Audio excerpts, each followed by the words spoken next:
All right, we've made it to episode 10 of Photo Redux, the series where I take photos from many years ago that are tragically processed and apply a fresh set of paint to it. So with this one, let's have some fun. Now, in episode 9, I mentioned how a lot of the upcoming episodes are going to be a little bit more urbexy. So things that are a bit more gritty, abandoned, that kind of stuff, some graffiti. And the reason for that is, again, back then in 2010, around that time, I was huge into urbex, and I was also really big into HDR. And if you look at the majority of the episodes we've done, the past 9, a decent amount of them were, the originals were tone mapped, but then I would just work on a single exposure because in a lot of cases that was all you needed. So with this one, we are going to stick with HDR because when you see, this is a really prime example of where tone mapping is very, very useful. And that's typically the case with that kind of urbex, really, really grungy stuff where there's no electricity, there's no, windows are blown out, so you either have really bright light coming in against very dark shadows, that kind of condition. That's where you have a very, very high tonal range. You've got bright lights, dark shadows. And HDR is perfect because it allows you to use software to bring out kind of the best pixels across multiple photos. So in this case here, this was a 5D Mark II with my Funkbuster Canon 15mm fisheye lens. And when you see the photo, you'll understand why a fisheye is perfect here. Now, I took this in April of 2010, so 8 years ago, just about 8 years ago. And the reason why I use a fisheye, especially with these kinds of subjects where, you're in confined spaces, narrow hallways. In this case, we're inside an abandoned commuter rail train car in Boston, Massachusetts. The fisheye distortion is a lot of fun, and it offers some really unique compositions. And, when I approach these kinds of abandoned buildings, a few things are going through my head, but it is surreal when you are in, let's take this example, an abandoned train car. It's just completely abandoned. It's tagged up. And that in and of itself, when I mean tagged up, there's just graffiti everywhere. And it's not that really, artistic graffiti that I've seen. There are some places that I've seen the graffiti is absolutely beautiful. This is just graffiti in terms of, vandalism, just for vandalism's sake. But these places are creepy, and they're kind of, they're a trip. And a lot of times I want to use some sort of a compositional technique that brings that out, that adds a really funky kind of creepy feel. And again, fisheye is perfect for that. I think tilt shift is also another really fantastic lens to use, a tilt shift lens for these kinds of subjects. But for this one, again, I kind of stood off at an angle, and I allowed the radial distortion to drag the line and curve it through the frame. And now what's different for this episode is I recently did a poll with my newsletter called Inbox Inspiration. I had a little over 1,000 people respond. So for those of you who did respond, thank you so much. And I asked a question: what software are you interested in learning? Not what software are you using and love. I mean, that's mostly Adobe Lightroom, Adobe Photoshop, and On1. So that goes without saying, we're going to do that. But I wanted to know what other software are people interested in learning about. And by far and away, the number one answer after those was Luminar and Aurora HDR by Skylum, formerly MacFun. So I thought, all right, well, let's use those applications in this video. So what we're going to do is we're going to use Aurora HDR to tone map the photo and get it to a place where, I think it's good for stylization. And then we're going to swing it over to Luminar 2018 to actually apply some cool effects. And actually, Luminar, the more I've been using it, the more impressed I've been with some of the effects. They're quite intelligent and pretty cool. So I hope you will agree with me on that, and we'll check it out. Before we do though, like with every episode of Photo Redux, I make, for instance, a preset that I use available for download, as well as the follow along images. This is for my Inbox Inspiration members, so if you're not a member, I would love it if you signed up. It's totally free. Just enter your email address in the little box that appears on this post, and you'll be able to download the preset for Luminar, as well as the follow along photos. And one more thing, just hit that thumbs up button if you like this video. Leave any questions or comments down below. I love getting them. I love chatting with you guys about the video. And please, please hit that subscribe button on YouTube. Lets me know that you're enjoying these videos, and it really amps me up to create more of them. So with that, let's jump over to the computer and we will check things out using Skylum, Aurora HDR, and Luminar. All right, so you can kind of see right over there, that is the photo that we're going to start with. And yeah. So listen, let's just start with the composition before we talk about the tragic processing, because it is tragic, right? Like for today's standards. And here's actually the thing. Let me just backtrack for a second. The last episode, episode 9, I thought the processing was awful. But what was interesting was that some of the comments that I got on the YouTube video, and also the comments that I got emailed to me directly, where people were like, "No, I actually like the original." So I think that's also a really important point. I'm coming at it and maybe I'm being too hard on myself, or I'm setting some sort of a weird baseline that it's not possible that that kind of a photo could look good in today's standards. But maybe, who knows? And also, honestly, who cares? Like for me, this is not good. I don't really like it. Doesn't represent me as a photographer today. But that's not to say that it can't be your cup of tea. It's your bag, and that's kind of what you like. So I guess the moral of the story is just kind of be true to yourself and what you like. But for me, when I look at this, it's okay, fine. So before we do the composition, let's talk about the stylization. So, I no longer am a fan looking over here. You see how it's just like bright over there, but then it's dark here and bright and dark. And I know exactly what I did. I must have used some sort of an adjustment brush and darkened the shadows over here and brighten the highlights, to make this really abrupt kind of pattern. It looks like some sort of a burn mark. So, there's that. Also, let's just zoom in, and it's just really, I don't know, just overly sharpened, like right here. This is way, way too sharp. But back then, I don't know, I liked it. I thought it was cool for back then. That was what I liked. And just the overall kind of, look at how contrasty it is. It's not, for me today, but when I was talking about during the opening segment about why I like the fisheye for this, and you can see, because I shot it at an angle, this, which is normally a straight line, this center corridor, it curves. And then you've got right here, the way it fills, the seats here are filled because of that distortion. I think that plays really well to this subject matter. And a lot of times, I don't know necessarily that photographers think that much about this, and I think you should, is what lens should I be using to really maximize this composition based on what's presented? So for me, what's presented is this completely abandoned, beaten up commuter rail train car. And you can see, the seats are torn up. It's, again, tagged. I love that whoever wrote this spelled again wrong, which is wonderful. And then there's like a little, the MBTA, Boston's Metro Train Association or Authority. But, this is the kind I mentioned also in the opening segment. This is not the kind of graffiti that I'm into. I really like, there's some graffiti that I've photographed in abandoned places that's literally works of art. And they are just in these, abandoned buildings. So it is what it is. Here, this is just vandalism for what it is. But then again, this car's just been sitting here, so go figure. So with this, this is the photo. Let's close out here. And what I'm going to do is, I've got Aurora HDR open, and this is the 2018 version. And actually, this is a trial because I don't own it yet. I want to try it out. So let's open this image up. And then I've got here, we can kind of look through. These are DNGs, so you can see the brackets. They are varying steps. And actually, when we select them here, so I'm going to select all of them and click open. And you can see that this is, almost -5 stops, -2, 0, plus 2/3, plus 1.6 and plus 3.6. Why? And these are only a small section. I think I took 15. I'm not joking. I think I took 15 brackets over here on this day. Why? This is why I have gigabytes of photos that I'm uploading to Adobe Cloud right now. Go figure. So these are enough. There's enough tonal range across all of these. So what I'm going to do, I don't need to click on alignment because I used a tripod and there was nothing moving here. We can have the color denoise on. That's fine.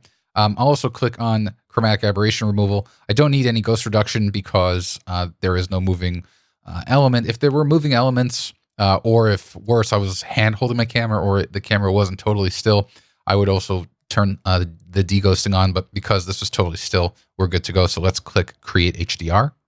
And here we have it. So what I'm going to do, let's just hit the before after preview. So this is one of the exposures, probably the stronger exposure of them. But just to show you, so what the tone mapping can do. So like look over here in this window right there. And you can see how you lose most of that information. And especially here, let's look at this window over there. There's no information, the highlights are blown out. And this is what would happen if your camera was exposing for shadows where you want to get the shadow detail. Well, then you lose all of that highlight information. So with tone mapping, and this is actually a really nice job. For the most part, this is a really good tone map. You can see it's pretty flat. Looking at the histogram here, what I'm going to do is let's take a white balance. So we're working off of this photo, and I'm going to white balance off of this kind of splat because that's relatively white. It's okay. It did a good enough job, but I'm going to still warm that temperature up just a little bit to make it a little bit more neutral. Let's open the exposure up. And then let's go here to the histogram. Let's go to the luminance histogram and see. So I turned on the shadow warning, and you can see there's still some clipped shadows here. Not that much, but I can help by opening up the black point a little bit and opening up the shadows. I'm not too worried about that, but it's something to be aware of because you can see in these corners it's really dark. But again, we're probably going to be adding a vignette soon. Hint, hint. So the corners here, I'm not really too worried about how dark they are. Beyond that, though, if you're not familiar with a product, this is my pro tip of the day. If you're starting with a new product, like with me, with Aurora, I'm just kind of playing around with it. If you don't know what something is in terms of like a slider, just grab the slider. So I'm going to take this HDR enhanced slider and crank it to the max. And you can see it looks just, this is this is what my old HDRs looked like. So that gives me a good indicator that I should probably back off a lot and only add a little bit of it. It looks like it's adding a little bit of local contrast.